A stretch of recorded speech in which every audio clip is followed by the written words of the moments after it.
Hi, friends. Thanks for tuning in to the Mental Fitness Unscripted podcast, where our conversation will encourage your healthy living journey. Inspired by our Team Quadzilla coaching motto, healthy living starts between your ears, we talk about mental fitness in ways that challenge us to think about our thinking regarding topics like habits, leadership, exercise, values, marriage, parenting, and faith. Our hope with this podcast is to sharpen you as we sharpen ourselves to be all we were made to be. So let's dive right into the conversation on this episode of Mental Fitness Unscripted. Good morning. What's that? We should record, because anytime that we don't, we finish our conversation and be like, dang, we really should have recorded that. That was good. Yeah. Well, you're wearing your Spartans sweatshirt. Go Spartans, right? Yeah, we're I don't know. It's my school. I'm a lifer. I don't know. You bleed green. Necessarily subscribe to a lot of their ways these days, and don't get me started about the football program because it's a train wreck. But basketball season's here, and that's good. So it's coming. Yep, it's coming. Well, my wife and I are volunteering today, so we're wearing our prep and landing shirts. So all right, nice, excellent. So you'll see the snow appear on the. Yeah, it's a little festive. It looks like. Yeah, we've got a local nonprofit that they do a festival of trees, and so businesses will donate trees, and they do food, and so we're going to go volunteer over there today. Okay, so, nice. After get people together. Yeah. All right. Cool. Hey, you had a great. I saw it on LinkedIn. You had a great experience with your Atomic Habits stuff that you're doing with your people at work. Yes. Share a little of what you've been doing there. Love James Clear and Atomic Habits. Great book. If you haven't read it, go get it, please go get it. Anyway, over to you. He's paying us a lot of money to promote his book, so we need you to make his investment worthwhile. And if you want to go get it, the link is. No, I'm just kidding. Yeah, right.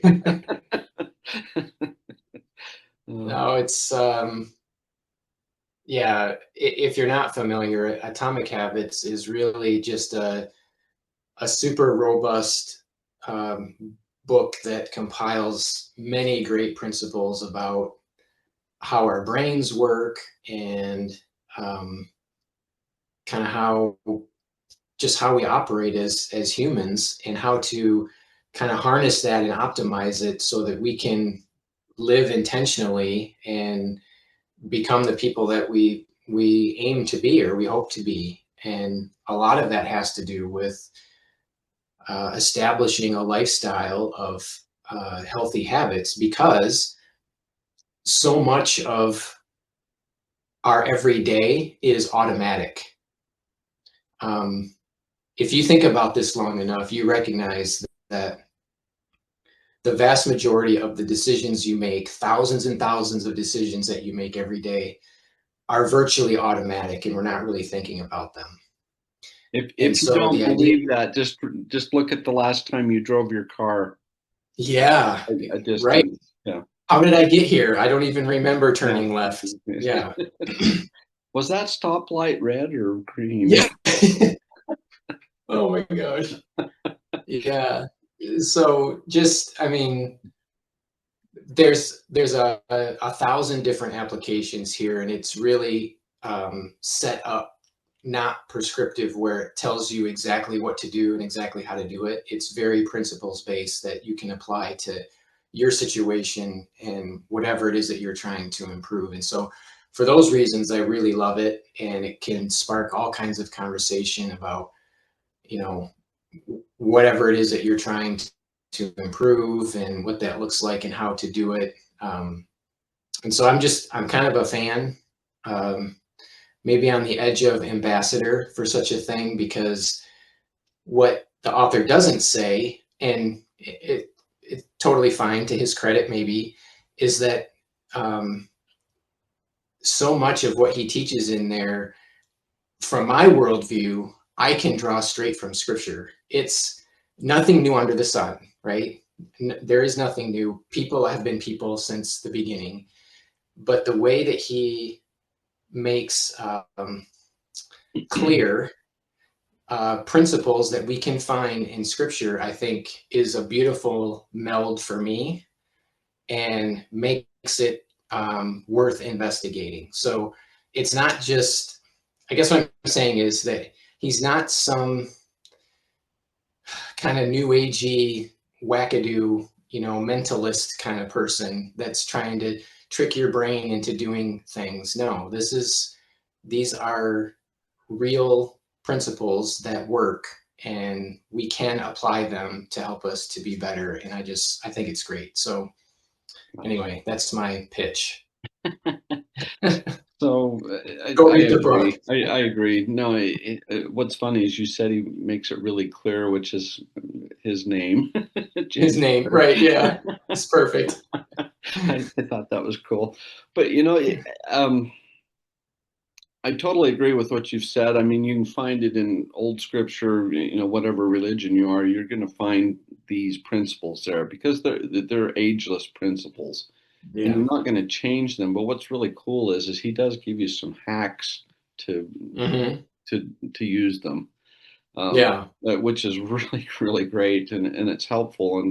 And to your point, it helped me a little more, be a little more clear on how I'm using his name again. Be a little more clear on doing my habits the right way. So, great book. So, what was your experience at work? I mean, did some people have some aha experiences? I mean, just share what your experience has been there. Yeah. So, it was like a virtual class. So I work remotely, I'm at home. And so we did like this, basically a Zoom meeting, but I had an audience of 70 some people from the office. Oh, cool. And I just basically provided a summary of the book, and in terms of the way I see it. And I used a lot of his text, so I'm not making it up. It's not my material. And just went through the different principles. And so we spent a fair amount of time talking about identity, which we have done here a lot. And his idea or his principle is that your habits shape your identity, and your identity shapes your habits. They go together. And I just feel like if the reason why we fail at goals, or the reason why we struggle to accomplish the thing, or be the person who, or whatever, is that we're not associating the thing with who we are as a person, or who we're aiming to be as a person. We're making it like a task or a checkbox. And it's only when we can associate the thing with who we're aiming to be that the process of building that habit and making it part of your lifestyle can actually stick. And I just think that's brilliant, because it's very true. We've all experienced failures at goals, because when it gets hard, we quit and whatever. Well, it's likely because we haven't really associated it closely enough with who it is that we're aiming to become. I love so that was a big deal. Yeah, I love what you've said there. It's so important that it ties to us, and it has to be inside of us. It can't be this remote thing. Well, that wish for thing. It's got to be, to your point, who I'm becoming. And it's kind of a dichotomy, because you've got to become, and then you get, and then you got to become, and you got to get, and it's just kind of this build on thing. But sometimes we feel like, and I've felt this, I know you felt this, but you almost feel like this imposter well, I'm not that yet. And so what that does is it makes it remote from us because we haven't embraced it. And so we've got to be so careful with that. But at the same time, if we can do that, and if we can get it inside of us to where that is me, now my 95% of my unconscious living, making those decisions and just everything happening almost automatically, so I don't have to make all these decisions. It happens to that person I want to become. That if I truly embrace that identity, I will become that because that's where my mind will lead just automatically.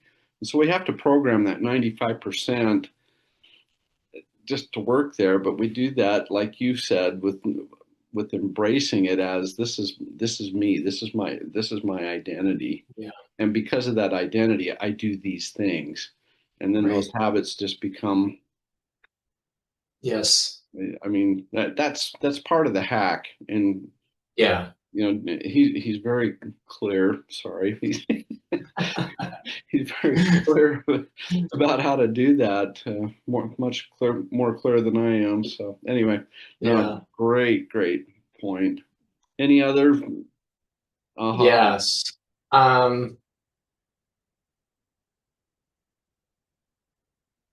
It's commonly said that the goal or the achievement is not fulfilling. I think we can all recognize this, and it's part of the reason why, especially I think in our wealthy Western American culture, that we're always chasing after the next shiny thing, because whatever it is that we just bought or achieved satisfied for a flash, right? And then we're like, okay, now what? And so we move on to the next thing. Well, that's because this is how our brains work. And so if we are aware of that, then let's use this to our advantage, but flip it around so that we're not just chasing the next shiny thing. Instead, we're learning how to embrace the process or the journey and making it a lifestyle with the recognition that there is no destination or finish line, and that this is how life works. And being able to enjoy the journey and the process of it means that you're not going to be putting off happiness until you reach the goal. You can be happy today because you love the journey. And then you're also not chasing after the next thing all the time and looking for satisfaction in these things that just aren't going to satisfy. So that's another pretty important idea about the benefit of habits and just how we work, and that we need to work with how we are made instead of trying against it all the time, because this is where I think discouragement and depression come in, is that we're never satisfied. Well, Absolutely. It's because we're looking at it the wrong way to begin with. Yeah. I call it when then thinking. When I get my degree, then everything will be fine. When I get married, then everything will be fine. When then, when I get that job, or I call it when then thinking. And you're right, it just never satisfies. And if you really look back on it, something that you really tried to achieve or to get, it's the journey that makes it. Here's my metaphor. You've been out in the countryside and you've been driving by the farmer's house, and the dog comes and runs out and tries to chase the car and catch you, right? Yeah. Just imagine this dog catching the car. Okay. Yeah. Right. Now what? Yeah. Now what are you gonna do? Yeah, the chase for the dog is way more exciting. When I was growing up, the dog would start chasing us. My dad would actually stop, and the dog would just stand there going, "Well, now what do I do?" Yeah, game over, I guess. I don't know. And it's this relentless thing of trying to catch that car. But what are you going to do when you catch it? What's next? Yeah. What's next? So it's just bad thinking. I mean, and that's one of the points, is that we need to change the way that we think about how we operate, and the means to get what it is that we're really after. It's pretty counterintuitive. well, it's another great book, Man's Search for Meaning by Victor Frankl. Oh, yeah. Oh, love that book. I just recommended that yesterday. Did you? Yeah, no. Yes. Anyway, in his writings, Victor Frankl, he says, "Don't chase happiness. It's like trying to chase a butterfly. Mm, Um, the more you chase it, the more it gets away from you." And he says that it must ensue. In other words, you've got to just let it happen. You've got to yeah. be happy. And when you're happy, that happiness will actually grow. And so, like you said earlier, it's just switching that thinking, Mm-hmm.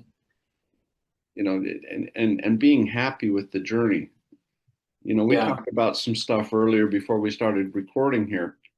We could be pretty depressed with some journey Yeah. stuff going on right now. But you know Yeah. what? It's progress. It's just, it's shaping me, and I'm happy about that. It's shaping me to be a better person. And so I just have to be happy with that. Would I change some things? Oh, absolutely. But it's out of my control.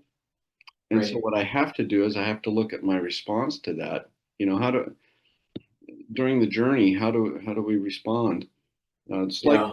it's like your bicycle races. I mean, Mm. if you did that with when then thinking, what would happen? Well, I'd be really discouraged when the thing is over with, because the very next question is, now what? Now But what? I don't have to ask that question, because I appreciated it for the experience, and then you just move Exactly. on. Yeah. It's just part of what I do and who I am and what I enjoy. How much adjustment is there required during your race? Every moment. And see, if it was static, it would be boring. You wouldn't pursue it, and Yeah. you know, and and so it's just that adjustment that we're always doing. I've got a room. What's funny is you get the medal at the end of the race. How long do you Yeah. wear that medal? Oh, I know. Yeah. People would lock you up if you wore it around more than the next couple hours. I've got a gym full of those, from races that Yeah. I've done. I've got a gym full of them, and every one of them, I wore it from the finish line to the car, and Yeah. and it was done. Right. And it was done. It hangs Yep. on my wall, and I look at it and I go, okay, well that was great. Now what? Can I do the next Mm-hmm. one? And it's just how we think. And so, we've just got to embrace that I am in control of how I respond to the journey and what's Yeah. happening there. And Yeah.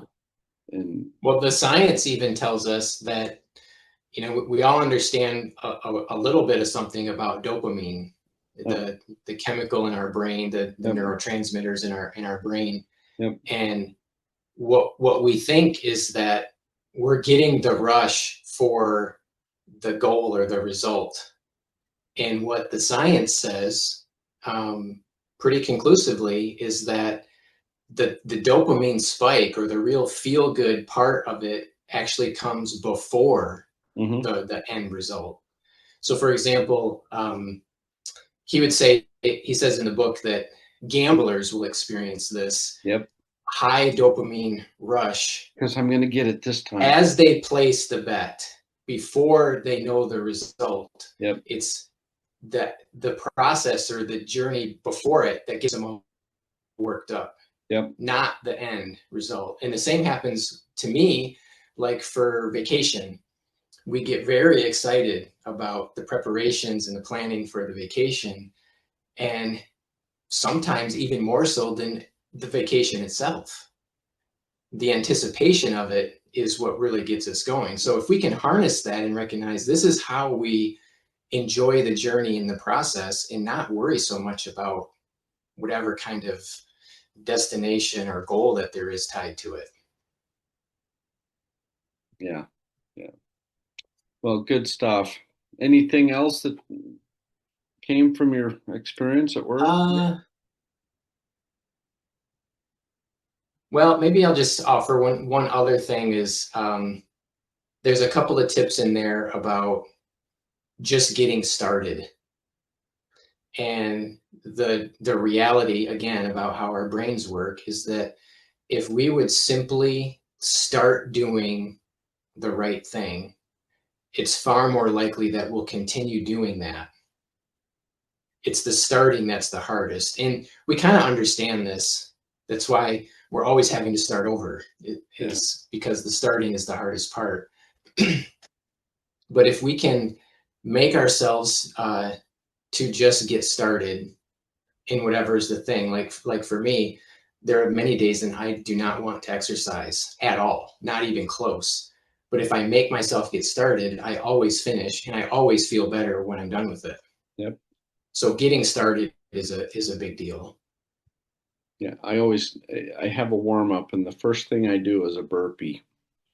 Yeah. If I can get that burpee, and what's fun about a burpee is you just throw yourself on the floor, so that's easy. It's just the getting back up that's hard. So anyway, Yeah. I find if I do 10 burpees, that the rest of it will just come. So I just start with a burpee. Yeah. I can't remember who said this, but well begun is half done. I think it was Mark Yes. Twain. I'm probably getting that attribution wrong, but anyway, well begun is half Getting done. started is It's just getting off of the peg there. It's just getting right. going. And then related to that is don't miss two. So he would say that when you're trying to build a habit, the idea is consistency. And we know this. Compounding happens when you're consistent over time. And so we know that we're going to make mistakes and we're going to miss, or we're going to choose poorly even against the thing that we're trying to become or what we're trying to do. And he just says, well, don't miss twice, because then you're starting a new pattern of Exactly. going the wrong way. Exactly. So just get back to it. Start again. And I'm going to add a little bit to that, if you don't mind. Don't put a time or a number of to something. Yeah, Okay? right. I'm going to work out for a half hour, but I don't have a half hour, so I'll just skip it today. Don't go there. Okay. Well, I can only do 3 pull-ups. I need to do 10, so I'm just not going to do it today. I'm not feeling up to it. No, don't go do the 3. Okay. Yeah. Anything is better than nothing. Anything is better. So stay on the track. And I think I've mentioned this before, but I wear a watch, and time is super important. But on my watch, I also have a compass. And it's more of being consistent and staying on the path. That's what the compass reminds me is, I look at my watch, time's important, but I look at the compass and say, okay, am I on the right track? Time is critical. I mean, it gets us, deadlines are awesome. You mentioned a vacation, we can get a pile of work. We can get 2 weeks worth of work done in a day just right before vacation because we put that hard deadline on it. So time's so critical, but don't put time to everything, especially when it comes to consistency. Make sure you're staying on the path. Make sure you're on the right I love direction. that. That's great. So I think I've mentioned that before, but I wear a compass. I'm trying to get it in the camera. There we go. I wear a compass on my watch band. So that's great. Very true. If you'll email me, I'll send you a compass. Yeah. I do. I give them away all the time. So anyway. Nice.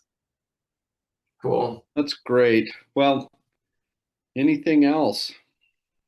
I don't know. I could probably go on forever, but the point is that there are simple things that we can do, but it involves a hearty mental fitness exercise to change our mind about the way that we see ourselves and that we see our obstacles or the goals that we're trying to achieve or or better yet, who we're trying to become.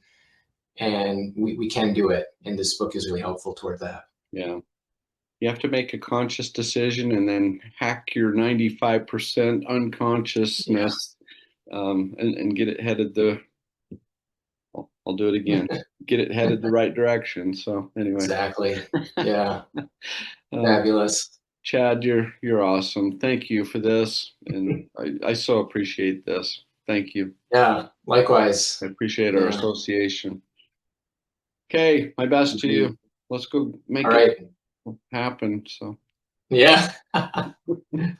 Attacking our habits today. Well, have a good one, Todd.